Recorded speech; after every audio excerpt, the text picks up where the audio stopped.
अलीकडच्या काळामध्ये मी अनेकांचा लाडका झालोय अशा शब्दांमध्ये उपमुख्यमंत्री देवेंद्र फडणवीस यांनी नागपूरमध्ये तुफान टोलेबाजी केली आहे। अनिल देशमुख लपवाछपवी करतात, त्यांच्यावर असलेली केस भाजप केंद्र सरकारने टाकलेली नाहीये।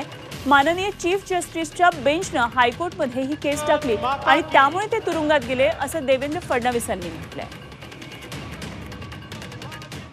ते आज सांगतात देवेंद्र फडणवीसांनी परमवीर सिंगांना सांगितलं माझ्यावर आरोप लावायला। अलीकडच्या काळात मी सगळ्यांचाच लाडका झालो आहे।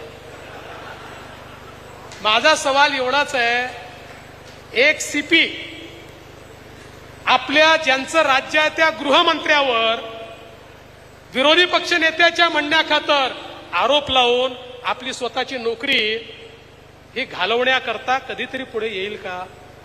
हे लपवतात। यांच्यावरची केस ही भाजपने टाकलेली नाही, ही केंद्र सरकारने टाकलेली नाही।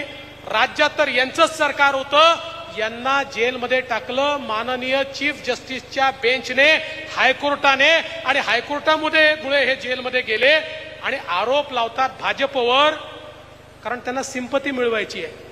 त्यांना दाखवायचं बघा माझ्यावर कसा अन्याय झाला, बघा माझ्यावर कसा अन्याय झाला।